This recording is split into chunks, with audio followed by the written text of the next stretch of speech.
ವಿಜಯನಗರ ಜಿಲ್ಲೆ ಹೊಸಪೇಟೆ ತಾಲೂಕು ಕಮಲಾಪುರ ಪಟ್ಟಣ ಪಂಚಾಯಿತಿ ಅಧ್ಯಕ್ಷರಾಗಿ ಅಮೀನಾ, ಉಪಾಧ್ಯಕ್ಷರಾಗಿ ಎಚ್ ಗೋಪಾಲಕೃಷ್ಣ ಮತ್ತು ಸ್ಥಾಯಿ ಸಮಿತಿ ಅಧ್ಯಕ್ಷರು ಅಜಯ್ ಕುಮಾರ್ ಅವರುಗಳು ಅವಿರೋಧವಾಗಿ ಆಯ್ಕೆಯಾಗಿದ್ದಾರೆ. ಹಲವು ದಿನಗಳಿಂದ ಮುಂದೂಡಲ್ಪಟ್ಟಿದ್ದ ಕಮಲಾಪುರ ಪಟ್ಟಣ ಪಂಚಾಯಿತಿಯ 2ನೇ ಅವಧಿಗೆ ಅಧ್ಯಕ್ಷ ಮತ್ತು ಉಪಾಧ್ಯಕ್ಷ ಸ್ಥಾಯಿ ಸಮಿತಿ ಅಧ್ಯಕ್ಷರಾಗಿ ಚುನಾವಣೆ ತಹಶೀಲ್ದಾರ್ ನೇತೃತ್ವದಲ್ಲಿ ಬುಧವಾರ ನಡೆಯಿತು. ಜಿಲ್ಲಾಧಿಕಾರಿಗಳ ಆದೇಶದಂತೆ ಕಮಲಾಪುರ ಪಟ್ಟಣ ಪಂಚಾಯತ್ ಅಧ್ಯಕ್ಷ ಮತ್ತು ಉಪಾಧ್ಯಕ್ಷ ಸ್ಥಾನಕ್ಕೆ ಇವತ್ತು ಚುನಾವಣೆ ನಡೆಯಿತು. 10 ಗಂಟೆಯಿಂದ 12 ಗಂಟೆವರೆಗೂ ನಾವು ನಾಮಿನೇಷನ್ ಪ್ರಕ್ರಿಯೆಯನ್ನ ಇಟ್ಕೊಂಡಿದ್ವಿ. ಸೊ ಆ ಒಂದು ಸಮಯದಲ್ಲಿ ನಮಗೆ ಅಧ್ಯಕ್ಷ ಸ್ಥಾನಕ್ಕೆ ಹಾಗೂ ಉಪಾಧ್ಯಕ್ಷ ಸ್ಥಾನಕ್ಕೆ ತಲಾ ಒಂದೊಂದು ನಾಮಿನೇಷನ್ ಬಂದಿತ್ತು. ಅದು ಕ್ರಮಬದ್ಧವಾಗಿದ್ದು ಅದನ್ನು ಪರಿಶೀಲನೆ ಮಾಡಿದ್ವಿ, ಹಾಗೆ ಅದನ್ನು ಅಂಗೀಕರಿಸಲು ಕೂಡ ಆಯಿತು. ಸೊ ಕೋರಮ್ ಅಂತ ಹೇಳಿಬಿಟ್ರೆ ಎಲ್ಲ 20 ವಾರ್ಡಿನ 20 ಸದಸ್ಯರು ಕೂಡ ಸಭೆಗೆ ಹಾಜರಾಗಿದ್ದು ಎಲ್ಲರೂ ತಮ್ಮ ಹಾಜರಾತಿನ ಕೊಟ್ಟಿದ್ರು. ಆಮೇಲೆ ಅವಿರೋಧವಾಗಿ ನಮ್ಮ ಈ ಪಟ್ಟಣ ಪಂಚಾಯತ್ ಇದು ಪುರಸಭೆ ಅಧ್ಯಕ್ಷ ಸ್ಥಾನಕ್ಕೆ 17ನೇ ವಾರ್ಡಿನ ಶ್ರೀಮತಿ ಅಮೀನಾ ಗಂಡ ಇಮಾಮ್ ಸಾಬ್ ಅನ್ನೋರು ಆಯ್ಕೆಯಾಗಿದ್ದಾರೆ. ಆಮೇಲೆ ಉಪಾಧ್ಯಕ್ಷ ಸ್ಥಾನಕ್ಕೆ 4ನೇ ವಾರ್ಡಿನ ಎಚ್ ಗೋಪಾಲಕೃಷ್ಣಪ್ಪ ತಂದೆ ಬಸಪ್ಪ ಅನ್ನೋರು ಇಬ್ರು ಕೂಡ ಅವಿರೋಧವಾಗಿ ಆಯ್ಕೆಯಾಗಿದ್ದಾರೆ. ಚುನಾವಣೆ ಪ್ರಕ್ರಿಯೆ ಶಾಂತಿಯುತವಾಗಿ ನಡೆಯಿತು ಅಂತ ಹೇಳಿ ಬಯಸ್ತೀನಿ. ನಮಸ್ಕಾರ. ಪಟ್ಟಣ ಪಂಚಾಯತ್ ಅಂತ ಅವ್ರದ್ದು ಇದು ರಿಜಿಸ್ಟರ್ ಆಗಿತ್ತು. ಯಾಕಂದ್ರೆ ಇದಕ್ಕಿಂತ ಮುಂಚೆ ಪಟ್ಟಣ ಪಂಚಾಯತ್ ಇತ್ತು ಕಮಲಾಪುರ. ಅಪ್ಗ್ರೇಡ್ ಆದ್ಮೇಲೆ ಇನ್ನೂ ಎಲೆಕ್ಷನ್ಸ್ ಆಗಿಲ್ಲ. ಸೊ ಈಗ 13 ತಿಂಗಳ ಆದ್ಮೇಲೆ ಏನ್ ಹೊಸದಾಗಿ ಎಲೆಕ್ಷನ್ ಆಗುತ್ತೋ ಅವಾಗ ಪುರಸಭೆ ಅಂತ ನಾವು ಅದನ್ನ ಅಪ್ಗ್ರೇಡ್ ಮಾಡ್ತೀವಿ. ಇವಾಗ ಪಟ್ಟಣ ಪಂಚಾಯತ್ ಅಂತ ಮೀಸಲಾತಿ ಬಂದ್ರೆ ಪಟ್ಟಣ ಪಂಚಾಯತ್ ಪಟ್ಟಣ ಪಂಚಾಯಿತಿಯ ಅಧ್ಯಕ್ಷ ಸ್ಥಾನಕ್ಕೆ ಸಾಮಾನ್ಯ ಮಹಿಳೆ ಮತ್ತು ಉಪಾಧ್ಯಕ್ಷ ಸ್ಥಾನಕ್ಕೆ ಸಾಮಾನ್ಯ ಪುರುಷ ಹಾಗೂ ಸ್ಥಾಯಿ ಅಧ್ಯಕ್ಷ ಮೀಸಲಾಯಿತು ನಿಗದಿಯಾಗಿತ್ತು. ಕಾಂಗ್ರೆಸ್ನಿಂದ 14 ಜನ ಸದಸ್ಯರು ಆಯ್ಕೆಯಾಗಿ ಇತರ ಪಕ್ಷಗಳಿಂದ 5 ಜನ ಸದಸ್ಯರು ಆಯ್ಕೆಯಾಗಿದ್ದಾರೆ. ಒಟ್ನಲ್ಲಿ ಅಧ್ಯಕ್ಷ ಹಾಗೂ ಉಪಾಧ್ಯಕ್ಷರು ಮತ್ತು ಸ್ಥಾಯಿ ಸಮಿತಿ ಅಧ್ಯಕ್ಷ ಅವಿರೋಧವಾಗಿ ಆಯ್ಕೆಯಾಗಿದ್ದರು. ಕೆಪಿಸಿಸಿ ಅಧ್ಯಕ್ಷರ ಆದೇಶದ ಮೇರೆಗೆ ವೀಕ್ಷಕರಾಗಿ ವಿಜಯ್ ಸಿಂಗ್ರವರು ಆಗಮಿಸಿದರು.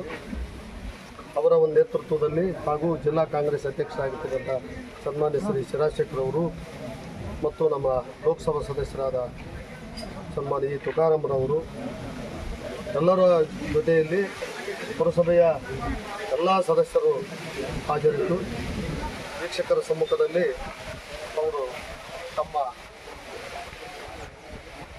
ಅಭಿಪ್ರಾಯವನ್ನು ವೀಕ್ಷಕರಿಗೆ ತಿಳಿಸಿದ ಪ್ರಯುಕ್ತ ಇವತ್ತಿನ ದಿನ ಕೆಪಿಸಿಸಿ ಅವರ ಆದೇಶದ ಮೇರೆಗೆ ಒಮ್ಮತದಿಂದ ಅಧ್ಯಕ್ಷರಾಗಿ ಶ್ರೀಮತಿ ಅಮೀನಾ ಮೇಡಮ್ ಅವ್ರನ್ನ, ಉಪಾಧ್ಯಕ್ಷರಾಗಿ ನಮ್ಮ ಗೋಪಾಲಕೃಷ್ಣ ಅವ್ರನ್ನ, ಸ್ಥಾಯಿ ಸಮಿತಿ ಅಧ್ಯಕ್ಷರಾಗಿ ಎಲ್ಲ ಸದಸ್ಯರುಗಳು ಇವ್ರನ್ನ ಆಯ್ಕೆ ಮಾಡಿರ್ತಾರೆ.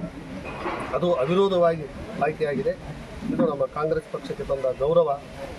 ನಮ್ಮ ಪಾರ್ಲಿಮೆಂಟ್ ಸದಸ್ಯರಿಗೂ, ಶಾಸಕರಿಗೂ ಮತ್ತು ಜಿಲ್ಲಾ ಕಾಂಗ್ರೆಸ್ ಅಧ್ಯಕ್ಷರಿಗೂ ಎಲ್ಲರಿಗೂ ಕೊಟ್ಟಿರ್ತಕ್ಕಂಥ ಒಂದು ಗೌರವ.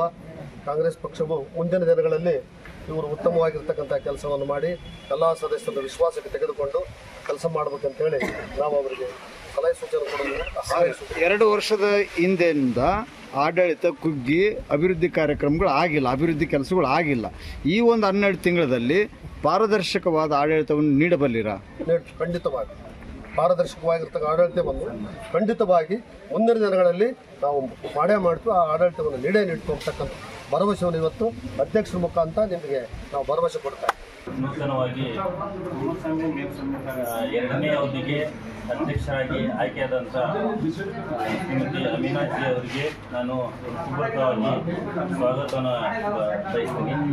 ಅದೇ ರೀತಿ ಉಪಾಧ್ಯಕ್ಷರಾಗಿ ಆಯ್ಕೆಯಾದಂಥ ಗೋಪಾಲಕೃಷ್ಣ ಅವರಿಗೂ ನಾನು ಹೃತ್ಪೂರ್ವಕವಾಗಿ ಸ್ವಾಗತವನ್ನು ಕೋರ್ತಾ, ಇದೇ ಸಂದರ್ಭದೊಳಗೆ ಸ್ಟ್ಯಾಂಡಿಂಗ್ ಕಮಿಟಿ ಚೇರ್ಮನ್ ಅಂತಲೂ ಆಯ್ಕೆ ಆದಂಥ ಶ್ರೀ ಅಜಯ್ ಕುಮಾರ್ ಅವ್ರಿಗೂ ನಾನು ಸ್ವಾಗತ ಕೋರ್ತಾ ಇದ್ದೀನಿ.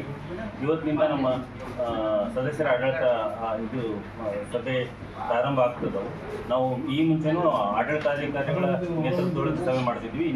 ಇನ್ಮೇಲೆ ಅಧ್ಯಕ್ಷರು, ಉಪಾಧ್ಯಕ್ಷರು ಹಾಗೂ ಸ್ಟ್ಯಾಂಡಿಂಗ್ ಕಮಿಟಿ ಚೇರ್ಮನ್ರ ಉಪಸ್ಥಿತಿಯೊಳಗೆ ನಾವು ಸಭೆಗಳನ್ನು ಮಾಡ್ತಾ ಇದ್ದೀವಿ. ಈಗೇನು ನಮ್ಮಲ್ಲಿ ಇರುವಂಥ ಅನುದಾನ ಸದುಪಯೋಗ ಆಗಿ ಆಮೇಲೆ ಎಲ್ಲ ಸಾರ್ವಜನಿಕರಿಗೆ ಉಪಯುಕ್ತವಾಗಿ ಎಲ್ಲ ಕಡುಬಡವರಿಗೆ ಮನೆಗಳು ಅದೆಲ್ಲ ಉದ್ದೇಶಗಳನ್ನು ಇಟ್ಟುಕೊಂಡು ಅವರು ನನ್ನ ಮೂಲಕ ತಮಗೆ ಇದನ್ನು ಹೇಳಿಕೆಯನ್ನು ಕೊಡಿಸ್ತಾ ಇದ್ದಾರೆ. ಎಲ್ಲವನ್ನೂ ಸುಸೂತ್ರವಾಗಿ ಇರೋ ಅವಧಿಯಲ್ಲಿ ಎಲ್ಲವನ್ನೂ ನಾವು ಜನರಿಗೆ ಉಪಯೋಗ ಕೆಲಸಗಳನ್ನು ಮಾಡ್ತೀನಿ ಅಂತೇಳಿ ನನ್ನ ಮೂಲಕ ಅವರು ಹೇಳಿಕೆ ನೀಡುತ್ತಾ ನಾನು ಎರಡು ಮಾತು